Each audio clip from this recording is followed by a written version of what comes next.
요한 1서의 말씀을 우리가 상고하게 하시면서 하나님의 더욱 온전하신 사랑이 무엇인지 그 사랑 안에 우리가 녹아진 자 되게 하시옵고 그 사랑으로 또한 우리도 사랑할 수 있는 자 될 수 있도록 은총을 허락하여 주시옵소서.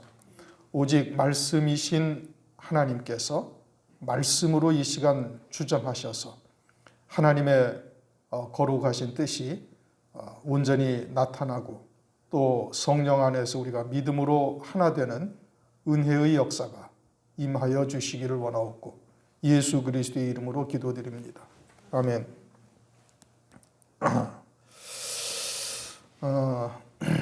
오늘 요한 1서 2장 말씀인데 이게 말씀이 쉽지가 않죠. 요한복음보다도 그 말씀의 깊이가 더 심오한 그러한 말씀이 되고 있는데 오늘 말씀 가운데서도 옛 계명 그대로이되 새 계명이다 이렇게 말씀하시는 이 말씀이 난해 구절입니다. 그러니까 이것을 육신의 시각으로는 들여다봐도 아무리 봐도 알 수가 없는 일이에요. 새 피조물로서 바라볼 때야 비로소 이것이 무엇이다 라는 것을 깨닫게 되어지는 것이죠. 옛 계명은 옛 계명이되 그것이 새로운 계명이다. 왜냐? 이제 참 빛이 비쳤기 때문에 그러하다. 그렇게 말씀하셔요. 그러면서 이제 이 말씀이 느닷없이 딱 등장을 하는 겁니다. 그런데 지금 우리가 앞뒤의 말씀을 보면 어떤 말씀이냐면은 빛 가운데 행하는 자여야 한다.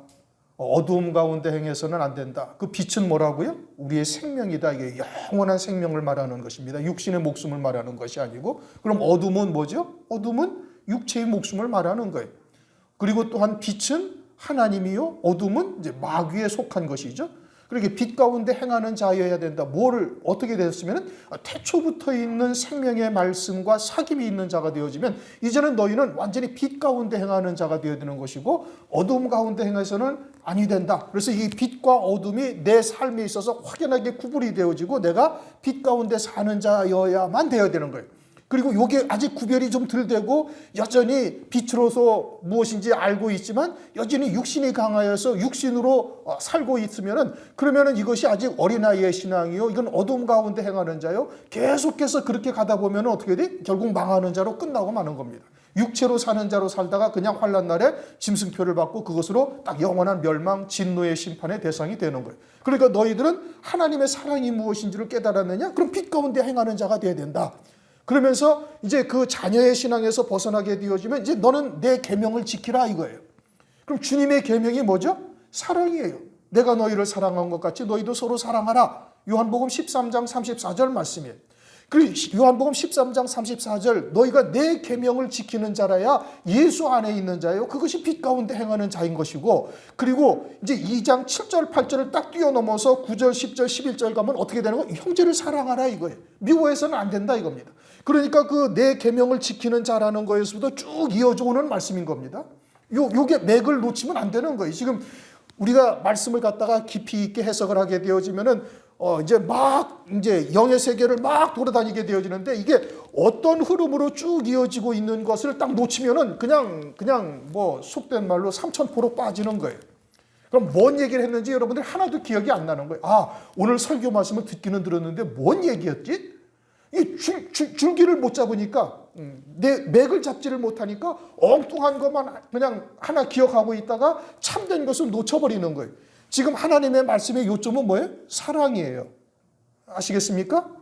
하나님의 말씀의 요점은 사랑이에요. 너희도 어린아이의 신앙에서 벗어난 자, 자녀의 신앙에서 벗어난 자가 되면 어떻게 되는 거예요? 내 계명을 지키는 자가 되는 것이고 내 계명을 지키는 자야 예수 안에 있는 자예요. 진리 안에 있는 자예요. 빛 가운데 행하는 자예요. 이제 그때부터 청년의 신앙, 이제 그리고 아비의 신앙에까지 이루어갈 수가 있는 것이죠.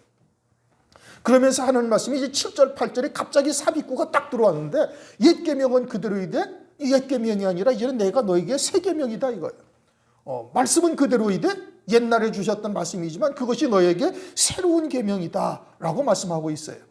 그러면서 이제 시작이 뭐라고요? 이제 사랑하는 자들아. 그럼 어떤 사랑이에요? 하나님의 사랑으로 사랑하는 거예요. 그럼 하나님의 사랑은 어떠한 사랑이었어요?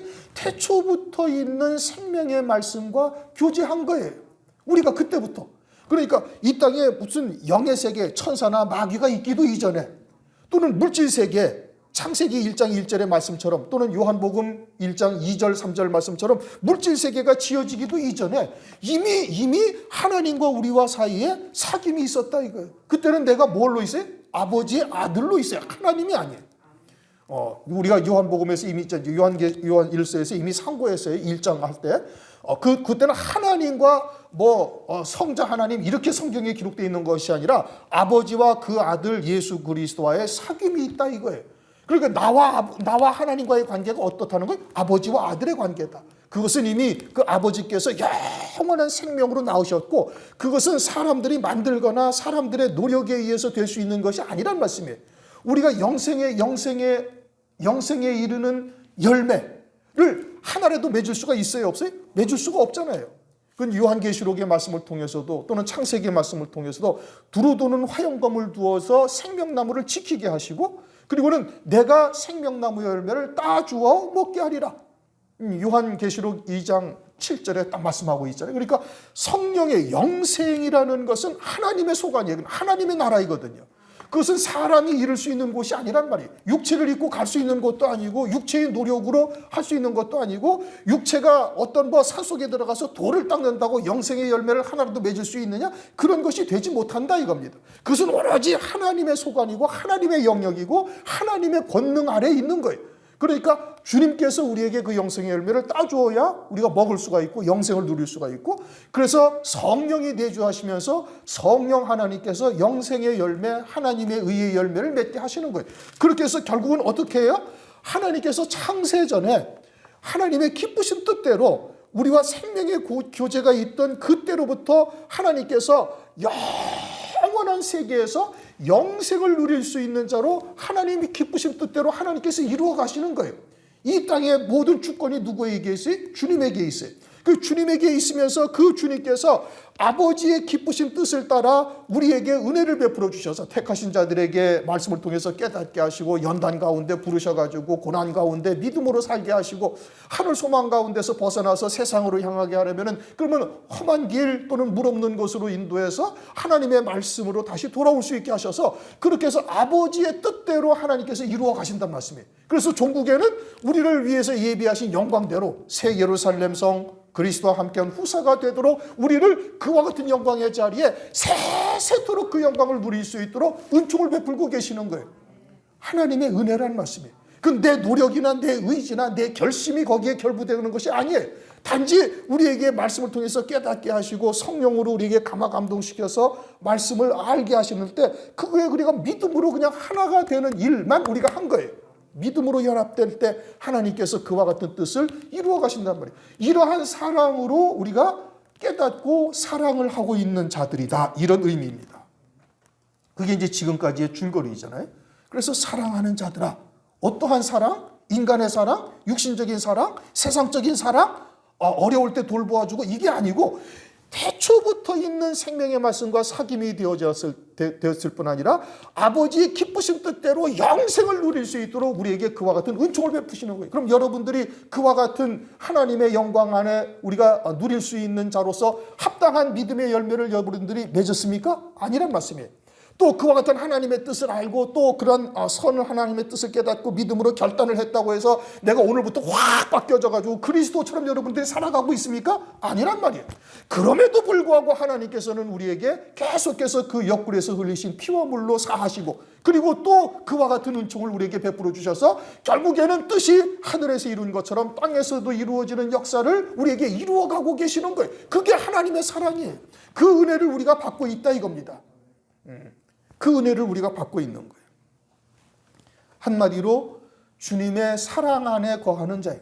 그래서 내가 너희를 사랑한 것 같이 너희도 사랑하라 라는 은혜를 우리가 깨닫고, 우리가 어떻게 이 땅에서 살아야 할 것이고, 어떠한 초점에서 하나님의 우리 교제들을 해야 되는가를 이제 말씀을 하고 있는 것이죠. 그러면서 내가 새 계명을 너희에게 쓰는 것이 아니라 너희가 처음부터 가진 옛 계명이니 이 옛 계명은 너희에 들은 바 말씀이거니와. 이제 이게 이제 난해 구절이에요. 뭐가 옛 계명이고 뭐가 새 계명이냐? 옛 계명은 뭐죠? 율법. 이제 간단하게 설명해서 율법이 옛 계명이죠. 그럼 율법의 궁극적인 뜻이 뭐냐? 그것을 마태복음 22장 36절에서 40절에 이렇게 말씀하셔요. 선생님이여, 율법 중에 어느 계명이 크니이까? 예수께서 가라사대 네 마음을 다하고 목숨을 다하고 뜻을 다하여 주 너희 하나님을 사랑하라 하셨으니 이것이 크고 첫째 되는 계명이요 둘째는 그와 같으니 네 이웃을 네 몸과 같이 사랑하라 하셨으니 이 두 계명이 온 율법과 선지자의 강령이니라. 이것은 이제 신명기 6장 5절, 레위기서 19장 18절 말씀을 인용을 해서 마태복음 22장 36절 이하에 주님께서 모든 율법의 강령은 하나님을 사랑하고 네 이웃을 네 몸과 같이 사랑하라는 말씀이다. 거기에서 다 나온 것이다. 그러니까 율법의 모든 강령이 뭐예요? 사랑이에요. 그러면 주님이 주신 우리에게 주신 계명은 새 계명은 뭐죠? 내가 새 계명을 너희에게 쓰노니 내가 너희를 사랑한 것 같이 너희도 서로 사랑하라. 요한복음 13장 34절. 새 계명을 너희에게 주노니 너희는 내가 너희를 사랑한 것 같이 너희도 사랑하라. 그럼 옛 계명은 뭐죠? 사랑이고 새 계명은 뭐예요? 사랑이다. 그러니까 옛 계명의 궁극적인 목적도 사랑이요 새 계명의 궁극적인 목적도 사랑이에요. 그러니까 옛 계명을 허물고 다시 새 계명을 쓰는 것이 아니라 옛 계명 그대로다 이겁니다. 사랑이다 이거예요. 그러면서 8절 내가 다시 너희에게 새 계명을 쓰노니 그러면 새로운 계명으로 바뀌었다는 뜻이에요? 아니면은 그 내용이 새로운 계명으로 바뀌었다는 뜻이냐? 새로운 뜻의 계명이다 이겁니다. 이전의 옛 계명은 사랑은 사랑이되 눈에는 눈, 이에는 이, 생명에는 생명으로 하는 사랑이었어요. 그런 거에 비해서 이제는 주님의 사랑으로 사랑을 하라는 그 계명의 말씀이 이제 더 넓어진 거예요. 이전에는 육체에 관한 계명이었어요. 육신을 정결하게 하는 계명이었어요. 이제는 어떤 계명이 이제 영의 세계까지 그 의미가 확장되어진 새로운 뜻이다. 주님이 참빛이 되셔서 요한복음 1장 9절에 참빛이 세상에 비쳤다 이렇게 말씀하시죠. 그래서 참빛이 비추게 되어졌으니 이제는 하나님의 말씀의 온전하신 뜻이 무엇인지를 우리에게 알게 하신 거예요. 마태복음 5장 17절 내가 율법이나 선지자나 폐하러 온 줄로 생각지 말라. 폐하러 온 것이 아니요 완전케 하려 함이라. 그러니까 율법의 새 사랑은 어두움의 빛이었죠. 율법도 빛은 빛이죠. 하나님의 말씀이니까 빛인데 그 빛은 어둠의 빛이었어요. 그래서 눈에는 눈, 이에는 이, 생명에는 생명. 이제 사랑을 하되 이제는 육체에 관한 계명이었던 것인데 이제는 영에 관한 계명으로 그 의미가 확장되어진 거예요. 그래서 율법을 완전케 하려 함이다. 마태복음 5장 17절 그렇게 말씀을 하셨어요. 그래서 너희는 누구죠? 율법을 가진 자들에게나 또 너희가 그것이 아니라 저에게와 너희에게도 참된 것이라 8절에 그렇게 말씀하고 있어요. 내가 너희에게 새 계명을 쓰노니 저에게와 너희에게도 참된 것이라. 저에게는 율법을 가진 율법 아래 사는 자들, 율법으로 사랑을 하고 있는 자들, 너희는 예수 그리스도에 인하여 참 복음과 진리의 말씀을 받은 자들, 생명의 빛을 받은 자들, 모든 자들에게 이제는 참빛이 비추었다. 그렇게 말씀하시는 것이고 그 참빛이 비쳤다는 것은 그 사랑의 온전하신 하나님의 뜻이 무엇인지를 이제 주님께서 드러내신 것이죠. 그래서 이는 어둠이 지나가고 참빛이 벌써 비춤이니라. 완전한 생명의 빛이 비친 것이고 예수 그리스도께서 오셔서 그와 같은 것을 이루신 거예요. 그러니 율법도 빛은 빛이되 어둠의 빛이고 마치 달빛과 같은 빛이고 주님은 햇빛과 같은 완전한 빛, 온전한 것으로 우리에게 말씀하고 있는 겁니다. 그래서 주님은 완전케 하려 함이라. 율법을 완전하게 하셨다. 온전한 빛이 무엇인지를 우리에게 보여주신 것이죠. 그러므로 이제 복의 개념도 바뀌죠. 예전에는 세상에서 부귀영화, 무병장수 하는 것이 복이었는데 율법 안에서는 그랬죠. 그런데 이제는 심령이 가난한 자를 시작을 해서 이제 하늘의 복으로 완전히 바뀌어진 겁니다. 영생의 복으로 바뀌어진 것이죠. 그런데 그와 같은 하늘의 영원한 복을 받기 위해서는 의를 위하여 핍박을 받는 자가 복이 있다라고 말씀하시면서 이제는 그리스도 안에서 고난도 받아야 될 것을 말씀하고 있어요. 디모데후서 3장 12절을 보면 그리스도 예수 안에서 경건하게 살고자 하는 자는 핍박을 받으리라. 뭐 누구는 받고 누구는 아니 받고 이것이 아니라 경건하게 살고자 하는 자는 반드시 핍박이 있음을 말씀하고 있어요. 그러니 그와 같은 핍박이나 고난은 율법상으로는 저주요 죄값이라고 얘기를 했는데 이제는 그리스도 안에서 도리어 그것이 복이다라고 말씀을 하고 있는 겁니다. 의를 위하여 핍박을 받는 것이 복이요 천국이 저희 것입니다. 마태복음 5장 10절에서는 그렇게 말씀하셔요. 그리고 살인죄, 간음죄도 이제는 육신의 계명에서 이제는 영적인 계명으로 바뀌어지는 거예요. 기도에 대해서 또는 맹세에 대해서 금식에 대해서도 다시 말씀하시는 것이죠. 이제는 참 빛이 비친 겁니다. 그것을 고린도후서에서 이렇게 설명을 하셔요.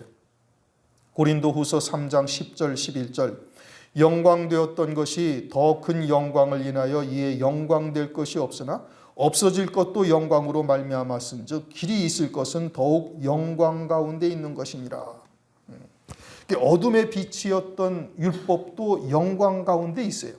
그러나 그것은 잠시 있다 사라질 영광이고 이제는 길이 있을 영광, 영원한 영광이 나타났으니 잠시 있다 없어질 영광은 영광될 것이 없다 이겁니다. 그런데 아직도 여전히 예수 그리스도 안에서도 율법적 복의 개념에서 벗어나지 못한 신앙들이 많이 있음을 말씀하고 있죠. 고린도후서 3장 14절 그러나 저희 마음이 완고하여 오늘까지라도 구약을 읽을 때 그 수건이 오히려 벗어지지 아니하고 있으니 그 수건은 그리스도 안에서 없어질 것이라. 예수 그리스도의 얼굴에 나타난 영광의 빛은 얼굴 자체가 해가 힘있게 비치는 것과 같은 그러한 영광이고 모세의 얼굴에 나타난 빛은 얼굴 꺼풀에서 나는 빛이다. 출애굽기 34장 35절에 그렇게 말씀을 하고 있습니다. 그러므로 이제는 그리스도의 안에서는 그와 같은 것은 영광될 것이 없다 이거죠. 그런데도 아직 율법과 복음의 관계를 제대로 깨닫고 있지를 못하고 있는 것이죠. 그러므로 이제 이와 같은 내용들은 우리가 이미 이제 여러 차례 상고했던 바이기 때문에 그렇게 어려운 것은 아니죠. 그런데 이제 문제는 이와 같은 참 빛이 과연 내게 비추어져 있는가를 우리가 어떻게 알 수가 있는가 이겁니다. 구약에서는 율법은 육체에 관한 계명이라고 이미 말씀을 드렸어요. 육체를 정결하게 하는 것이죠. 육체가 죄를 지었을 때는 이제 그 죄에 대한 제물을 하나님께 드려야 하나님 앞에 설 수가 있었던 것이죠. 죄는 하나님 앞에 함께 할 수가 없으니 죄인된 우리들은 반드시 그와 같은 죄사함을 받아야만 하나님 앞에 설 수가 있었던 거예요. 그래서 이제 율법은 우리의 육체를 정결하게 하는 것이죠. 육체를 정결하게 하는 법이었고 이제는 그리스도께서 오셔서 우리의 영을 깨끗게 하시는 분이 되신 거예요. 이제는 육체의 계명에서 복음과 진리는 우리의 영이 하나님 앞에 어떻게 하여야 온전한 생명의 길을 가는 자가 되는가를 율법이 생명의 법이요 살리는 영의 법이 되어져서 죄가 무엇인지를 우리에게 깨닫게 하는 법으로 바뀌어진 겁니다. 그것이 이제는 예수 그리스도 안에서 우리는 영원한 속죄 구원을 받은 자인 것이고 어떻게 해야 우리의 영이 참된 생명의 길을 갈 수 있는지를 율법을 통해서 우리에게 가르쳐 주시고 있는 것이죠. 그래서 육체에 관한 계명에서 이제 영에 관한 계명으로 바뀌어진 겁니다. 그럼에도 불구하고 우리는 빛 가운데서 산다 하지만 역시 원죄에 있는 육체를 입고 있는지라 여전히 죄 가운데 살 수밖에 없는 존재인 겁니다. 아무리 새 피조물이요 새 생명이라 할지라도 여전히 죄 가운데밖에 살 수 없는 우리인데 그것을 어느 누구든지 그리스도 외에는 부정할 수 있는 사람은 아무도 없어요. 만약에 그것을 부정한다면 자신이 그리스도와 같다라는 증거 말하는 것이고 그것은 예수가 그 안에 계시지가 않는 거예요. 진리가 무엇인지를 알지 못하는 자죠.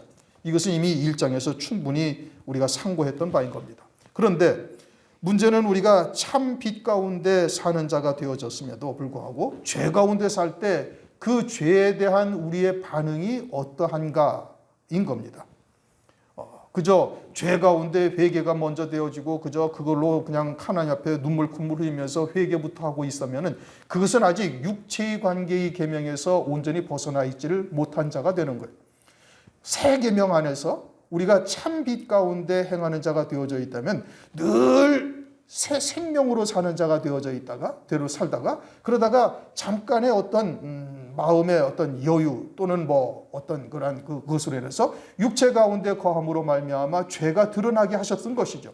그러니까 그와 같은 죄가 드러났을 때 하나님 앞에 감사부터 나올 수 있는 자가 되어야 되는 거예요. 왜냐? 내가 빛 가운데 사는 자였는데 깜빡하는 사이에 성령의 인도하심을 쫓지 아니하고 말씀에 붙들려 살지 아니하고 육체의 생각대로 살다가 죄가 드러나게 되어졌으니 그러니 그것이 하나님의 은혜요 사랑 가운데 우리를 보고 계시고 회개의 영으로 우리를 돌이키시는 하나님의 사랑이라는 것을 깨닫고 감사부터 나올 수 있는 자가 되어야 되는 거예요. 이게 어린아이 자녀의 신앙에서 벗어난 자가 되어진 것이고 빛 가운데 행하는 자로서 사랑 안에 거하는 자로서 나오는 반응이 되는 겁니다.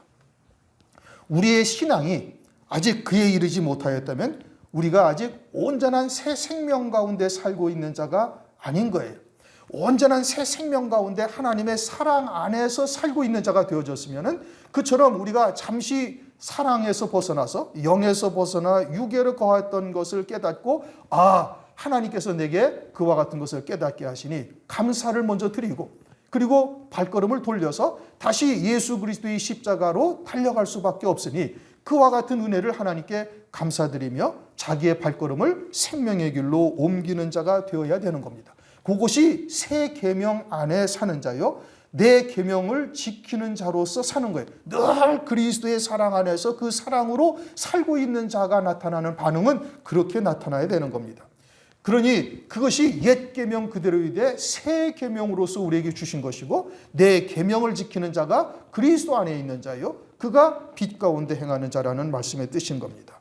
그것이 참 빛을 받은 자요 그 신앙이 자녀의 신앙에서 벗어나서 청년 또는 아비의 신앙에 이르렀을 때는 이와 같은 역사가 나타나게 되어지는 겁니다. 그러면서 이제 9절 빛 가운데 있다 하며 빛 가운데 있다라는 것은 뭐죠? 그리스도의 계명을 지키는 자예요. 사랑 안에 있는 자죠. 그래서 다른 형제를 바라볼 때도 어떻게 바라봐요? 사랑으로 바라보는 거예요. 그런데 그 형제를 미워하는 자가 되어지면은 미움은 육에 속한 것이요. 육체에 속하고 세상에 속한 것으로부터 나는 것이 미움, 시기, 질투인 겁니다. 절대 그리스도의 사랑 안에서 사는 자가 되어지면 형제를 미워할래야 할 수가 없는 거예요. 왜냐? 그 안에도 예수의 생명이 있죠. 여기서 형제라는 것은 진리 안에 있는 자를 말하는 겁니다. 형제라는 헬라어가 아델포스라는 단어인데 요 뜻이 뭐냐면 한 태에서 난 자를 말합니다. 우리 육체도 형제는 누구예요? 형제자매는 한 태에서 난 자가 형제자매죠.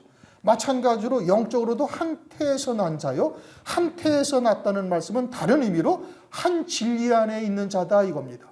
그러니 한 진리 안에 있는 자는 하나님으로부터 그와 같은 사랑과 은총을 함께 받은 자인데 그것은 절대 미워하거나 시기하거나 질투할 수가 없어요. 그런데 시기하고 질투하고 미워한다? 그것은 빛 가운데 행하는 자에서 잠시 한 걸음이 벗어난 것이에요.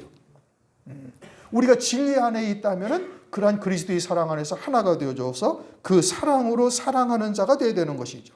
그런데 이와 같이 자녀의 신앙에서 더 성숙한 신앙, 즉 청년, 젊은이 그리고 아비의 신앙에 이르는 자가 되어졌을 때는 이와 같이 형제를 미워하거나 절대 계명을 지키는 자로서는 이와 같은 것이 나타나지가 아니하는 겁니다. 그것은 육에 속한 소산물이에요. 나는 아직 육신에 속하여 있다 이런 뜻인 겁니다. 심지어는 교회에서 나간 자들은 이제 제일 원망의 대상이 미움의 대상이 누구예요? 목사죠. 왜 자기들에게 진리의 빛이 무엇인지를 비춰줘서 하나님의 크신 사랑이 무엇인지를 바르게 깨닫게 해주셨으면 설령 인간적으로 서운한 마음이나 감정이 들었다 할지라도 그럴 수가 없는 거예요. 그런데 그와 같이 행한다는 것은 나는 육신에 속한 자요 다시 육으로 돌아가고 있습니다 라는 것을 온 세상에다가 공포하는 것과 다를 바가 하나도 없는 겁니다. 절대 환난 날에 짐승표를 받고 영원한 멸망에 떨어질 자이지 어떻게 그러면서 진리의 사랑이 무엇인지 하나님의 사랑이 무엇이라는 것을 어떻게 입으로 나타낼 수가 있어요? 그건 아주 이중인격인 겁니다. 속과 겉이 완전히 다른 거예요. 겉은 파랗고 속은 빨간 것과 다를 바가 하나도 없는 겁니다. 형제를 미워하는 자는 그 자녀의 신앙에서 이제는 완전히 벗어난 자가 되어지고 있음을 말씀하고 있는 것이죠. 우리는 다 같은 육체를 입고 있어요. 그건 목사도 마찬가지고 여러분도 마찬가지. 여러분들이나 저나 다 죄 가운데 살 수밖에 없는 존재들이고 하나님께서 우리에게 베풀어 주신 그 은혜를 조금만 거두시면 우리는 여지없이 죄악의 나락으로 그냥 떨어질 수밖에 없는 존재들인 겁니다. 그건 어느 누구도 부정할 수 없어요. 만약에 여러분이 그걸 부정하고 나는 성결한 삶을 살 수 있다라고 한다면 여러분들은 거짓말하는 자인 겁니다. 그건 마귀가 주장하는 심령이기 때문에 그렇게 거짓말을 하고 있는 거예요. 진리 안에서 예수가 그 안에 계시다면 어느 누구도 하나님 앞에 나는 당당하다고 맞설 수 있는 자는 아무도 존재하지를 않는 겁니다. 그러면 형제도 역시 마찬가지로 나와 똑같은 죄악된 몸을 가지고 있고 나도 언제든지 실수하고 있으니 형제가 실수하거나 형제가 잘못했을 때 긍휼히 여길 수 있는 마음을 가져야 되는 거예요. 그것이 형제를 미워하지 아니하는 것이고 빛 가운데 행하는 자인 겁니다. 그런데 형제를 미워한다? 그것은 아주 육체에 속한 자라는 것을 자신을 온 천하에 드러내고 있는 것이죠. 마태복음 18장에 가면 베드로가 주님에게 묻습니다. 형제가 내게 죄를 지으면 내가 몇 번을 용서하면 되겠습니까? 7번을 용서하면 되지 않겠습니까? 라고 해요. 사실 7번을 똑같은 죄를 내게 짓고 똑같은 죄를 내게 짓고 7번이나 와서 용서를 구한다는 것은 그것은 있을 수도 없는 일이지요. 그러니까 주님께서 그때 뭐라고 말씀하시고 이렇게 베드로는 자기가 이 정도 하면 내가 잘하는 것이겠지요 라고 주님께 물은 겁니다. 그런데 주님께서 그때 뭐라고 말씀하시? 70번씩 7번이라도 할지니라. 70번씩 7번이라도 할 수 있는 그런 죄는 그런 죄를 짓는 자는 세상에 뭐 존재하지도 않죠. 그러니까 주님께서는 70번씩 7번이라도 하는 것이 죄 용서하라는 것이 무엇을 의미하느냐? 그것을 마태복음 18장 35절에 이렇게 말씀하셔요. 너희가 각각 중심으로 형제를 용서하지 아니하면 내 천부께서도 너희에게 이와 같이 하시리라. 그러니까 중심으로부터 용서하라 이 뜻인 겁니다. 온전히 용서하라 이거. 겉으로는 말은 용서하고 속으로는 너 어디 한번 두고 보자. 이것은 중심으로 용서한 것이 아니죠. 70번씩 7번이라도 용서하라는 것은 아주 너희들도 1만 달란트를 탕감받은 자가 아니냐? 그러니 너희들도 그와 같은 하나님의 은혜를 입었으니 그러한 사랑으로 이웃도 사랑하고 형제를 용서하라 이런 뜻인 겁니다. 우리도 넘어질 수밖에 없는 실수할 수밖에 없는 연약한 존재인 것을 우리 스스로도 다 알고 있으니 형제의 실수에 대해서 관대한 자가 되어야 되는 거예요. 중심으로 용서하라. 자기의 육신의 연약함을 아는 자라면 당연히 그렇게 할 수가 있는 겁니다. 자기도 하나님 앞에 바르게 살 수 있는 존재가 절대 못 되잖아요. 그럼에도 불구하고 하나님께서는 우리로 하여금 창세전에 예비하신 그 영광에 온전히 이르는 자 되게 하시기 위해서 끊임없이 우리에게 주님의 옆구리에서 흘리신 피와 물로 우리를 사하시고 또 말씀으로 새롭게 하셔서 그와 같은 은총을 우리가 받고 있음에도 불구하고 다른 영혼들을 갖다가 용서하지 못한다, 미워한다. 그것은 있을 수가 없는 일이죠. 그건 빛 가운데 행하는 자가 절대 아닌 겁니다. 그건 진리 안에 있는 자가 절대 될 수가 없는 겁니다. 10절 그 형제를 사랑하는 자는 빛 가운데 거하여 자기 속에 꺼리낌이 없으나 육체로서는 미워할 수밖에 없는 일이지만 그러나 빛 가운데 있다. 라면은 마땅히 사랑할 수 있어야 된다 이겁니다. 사도행전 7장을 가면 스데반 집사가 설교를 하면서 그 마지막에 돌에 맞아 죽기 운명하기 직전에 딱 한 기도가 뭐죠? 이 죄를 저들에게 돌리지 마옵소서. 사도행전 7장 60절에 그렇게 기도를 해요. 돌에 맞아 지금 죽어가고 있어요. 돌 맞은데 또 돌에 맞으니까 그게 얼마나 아프겠어요. 그런데 그와 같은 아픔이 완전히 사라지고 원망이나 미움, 너희들 언제 하늘나라에서 내가 한번 두고 보자 이런 마음이 전혀 없이 하나님의 생명을 가진 그들이 하나님의 뜻을 알지 못하고 하나님을 대적하는 자리에 서서 영원한 멸망에 처해지는 것을 바라보면서 하늘나라에서 음부에 미끄러지듯 떨어지는 것을 눈에 환히 보고 있으니 그들을 불쌍히 여기면서 오히려 그들을 위해서 기도하고 있는 스데반 집사가 참으로 주님의 사랑으로 사랑을 하는 자예요. 우리가 이와 같은 자리에 설 수 있기를 위해서 끊임없이 하나님께 기도해야 될 것이고 내 안에 그와 같은 죄악의 뿌리가 솟구쳐 나오면 철저히 정과 욕심을 십자가에 못 박고 하나님의 은혜를 구해야 되는 거예요. 미워하거나 시기하거나 질투하는 마음이 든다면 당연히 그래야 되는 겁니다. 그래야 주의 계명이 지키는 자요. 그래야 청년의 신앙에서 젊은이의 신앙에서 아비의 신앙에까지 이를 수 있는 자가 되어지는 겁니다. 다윗이 왜 사울을 위해서 애가를 부르고 그랬어요? 하나님의 마음으로 바라보는 거예요. 사울을 위해서 하나님께서 40년 동안 기다리며 그가 돌이키기를 바랬지만 그럼에도 불구하고 더욱 악으로 치닫다가 결국은 멸망으로 끝나는 사울을 하나님이 안타까워하시는 것이죠. 다윗의 마음이 하나님의 마음과 합하여서 다윗이 그와 같은 하나님의 뜻을 깨닫고 사울을 위해서 애가를 지은 거예요. 무엇을 의미하는지를 우리가 잘 기억해야 되는 겁니다. 그래야만 자기 속에 꺼리낌이 없다 이겁니다. 오직 믿음으로 산 것이요 성령의 인도하심을 따라 산 것이 되어지는 것이죠. 11절 형제를 미워하는 자는 어디에 있어요? 어두운 가운데 있다. 육체 가운데 있다 이거죠. 어두움은 마귀죠. 마귀의 종으로 살고 있다. 여전히 율법 가운데 살고 있는 거예요. 새 생명 가운데 빛 가운데 행하는 자라면 형제를 절대 미워할 수가 없는 겁니다. 왜냐? 우리가 하나님의 사랑이나 하나님의 은혜를 우리가 깨닫고 있다면 그 사랑으로 사랑할 수 있어야 될 것이고 그 모든 또한 주권이 하나님께 있음을 우리가 인정을 해야 되는 겁니다. 하나님께서 서두에 말씀드린 것처럼 나를 향하신 하나님의 뜻을 이루시기 위해서 모든 만물과 만유를 주장하고 계시는 거예요. 거기에는 그 형제도 포함이 되는 것이에요. 그리고 그 형제가 내게 곡해를 하거나 혹은 오해를 했다 할지라도 그것은 하나님의 주권 속에서 이루어진 것이니 미워하거나 시기 질투해서는 아니 되는 겁니다. 로마서 8장 32절 말씀하시기를 뭐라고 말씀하세요? 모든 것을 다 우리에게 은사로 주셨다 이겁니다. 아들을 아끼지 아니하시고 우리를 위해서 내어주신 하나님 아버지께서 아들과 함께 모든 것을 우리에게 은사로 주셨다. 그러니 그와 같은 것이 하나님의 주권 속에서 이루어지고 있음을 깨닫고 우리가 긍휼히 여길 수 있는 자가 되어야 되는 거예요. 또 어두운 가운데 행하며 갈 곳을 알지 못하나니 그런데 그러한 자들이 자신들은 천국이라고 생각을 하고 있다 이겁니다. 그러나 실상은 어디로 가는 거예요? 음부로 가는 겁니다. 누가복음 16장을 보면 호화로에 연락하던 부자가 죽은 후에 어디에 가 있죠? 음부에 가 있어요. 그러면서 자기 형제들에게 나사로를 내려보내서 그들로 여기 오지 않게 해달라 이겁니다. 그러면 밑에 형제가 5이 있는데 그 5은 자신들이 어디로 갈 줄로 알고 있다는 거예요? 천국에 갈 줄로 알고 있다 이겁니다. 오늘날도 육체에 거해서 이와 같은 율법 아래 그리스도의 참된 신앙이 무엇인지 복음과 진리가 무엇인지를 깨닫고 있지 못하는 자들도 자신들은 다 천국에 갈 줄 알고 있어요.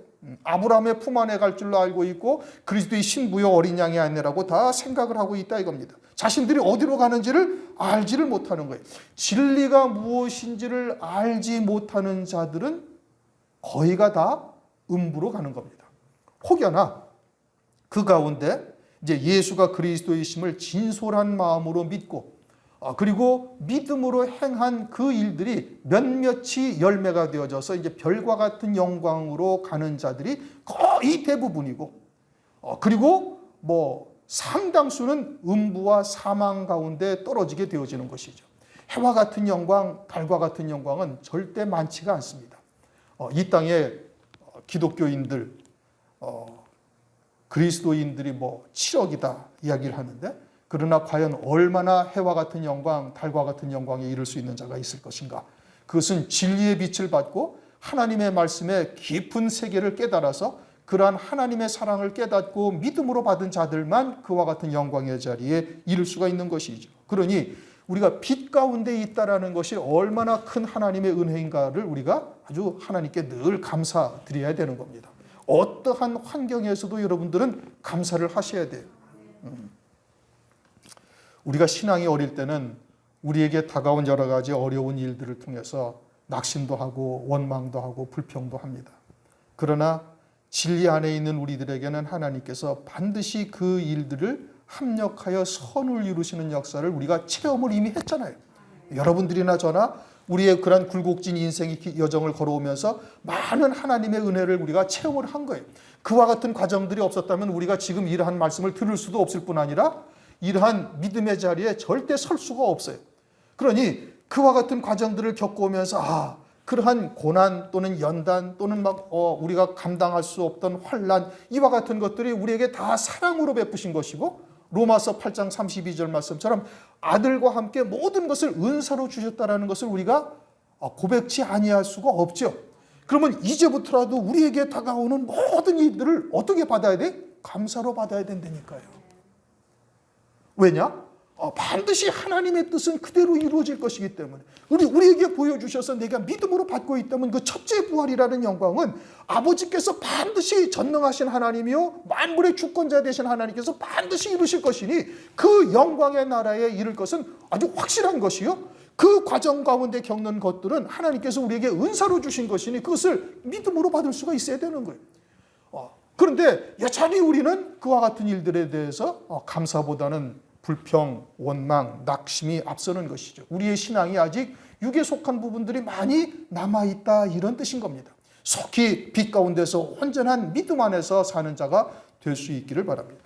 그러면서 이는 어두움이 그의 눈을 멀게 하였습니다. 어둠이 멀게 하였다. 눈을 멀게 하였다. 어떤 눈이 멀게 한 거예요? 영적인 눈이 멀게 한 거예요.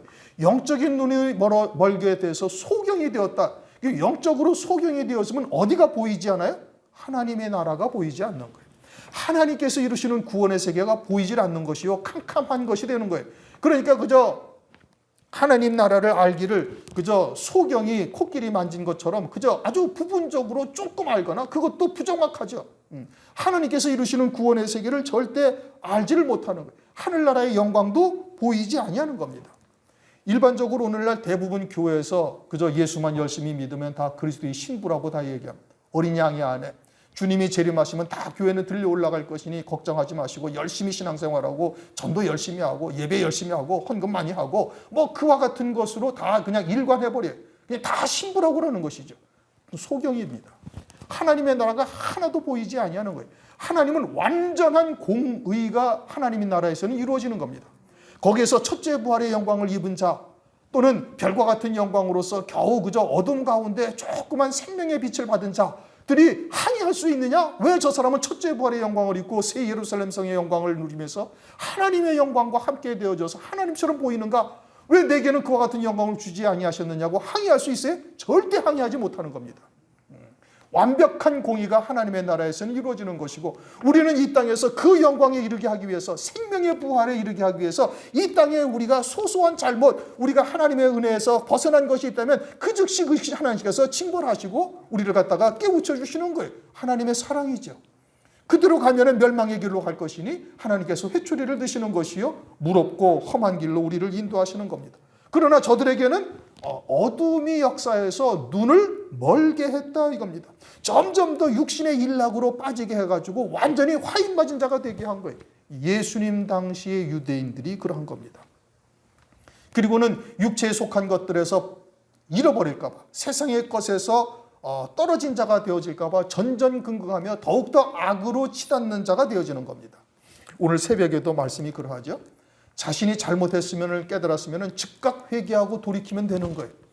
참이 무엇인지를 깨달은 자는 그러합니다. 성령의 인도하심을 받는 자는 그러하죠. 그런데 마귀의 종이 된 자는 점점 더 악으로 치닫는 자가 되어지는 거예요. 예수님 당시의 유대인들이 그러했죠. 오늘날도 진리가 무엇인지를 알지 못하고 사람의 계명으로 살고 있는 자들은 반드시 그러합니다. 그러다가 환난 날에 신실한 성도들을 죽이는 자리에까지 내어주고 자신들은 짐승표를 받다가 결국 후 3년 반 하나님의 진노의 심판에 떨어지게 되어지죠. 그렇게 어둠에 속한 자들의 특징, 소경이 된 자들, 눈이 멀은 자들은 뭐냐? 오늘날 들어도 듣지 못하는 겁니다. 우리들에게는 천국의 비밀을 아는 것이 너희들에게는 허락되었으나 저들에게는 아니 되었나니. 우리가 하나님의 나라에서 이루시는 구원의 세계를 들을 수 있다는 것은 사람의 지식으로 듣는 것이 절대 아니잖아요. 세상의 지식을 많이 가졌다고 해서 들을 수 있는 것이 절대 아닌 겁니다. 그렇다면 뭐 신학 박사들이나 이 사람들은 하나님 보좌 우편에 다 가서 앉아 있을 수기예요. 목사들은 다 자타가 인정하는 그래도 일사각오를 한 자들이니 다 하나님 보좌 우편에 앉게 천부당 만부당한 일인 겁니다. 절대 그렇지가 아니한 거예요. 그런데 오늘날 이제 그와 같이 사람의 계명이 범람하다 보니 이제 그러한 잘못된 사상들이 교회 안에 번지게 있어요. 이게 세상과 다를 바가 하나도 없어지는 겁니다.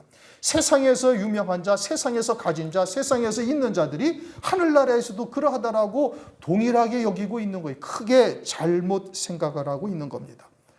그와 같은 자들은 진리가 무엇인지를 증거해줘도 듣지를 못하는 거예요. 하나님으로부터 이미 버림받았다는 증거인 겁니다. 도리어 대적하죠. 완전히 하나님으로부터 화인 맞은 자로 취급당하고 있음을 말하는 거예요. 주님도 유대인들을 뭐라고 말씀하셨어요?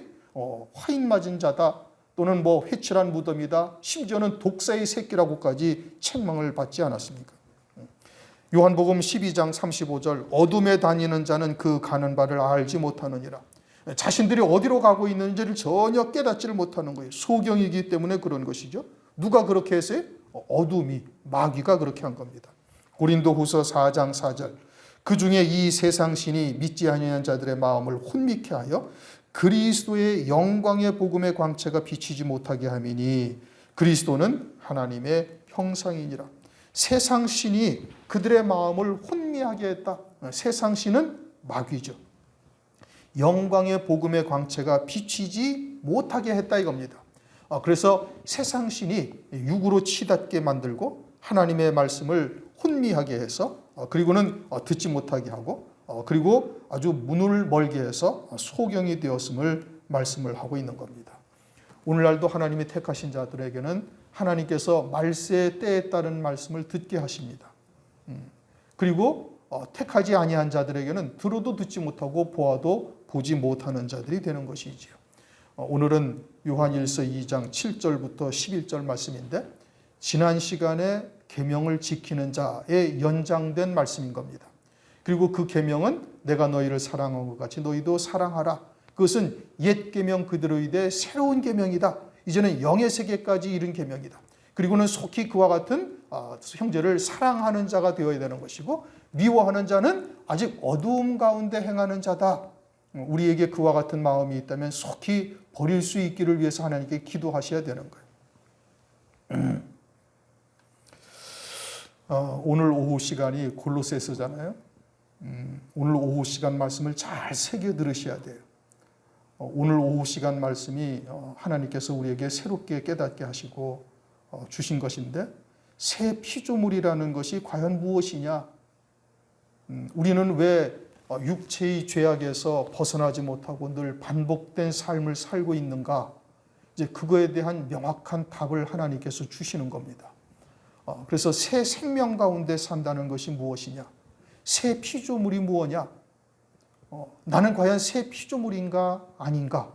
이제 이것을 우리가 말씀을 통해서 분별할 수 있어야 되는 것이고 그러한 말씀을 우리가 잘 새겨 들을 수 있어야 되는 겁니다.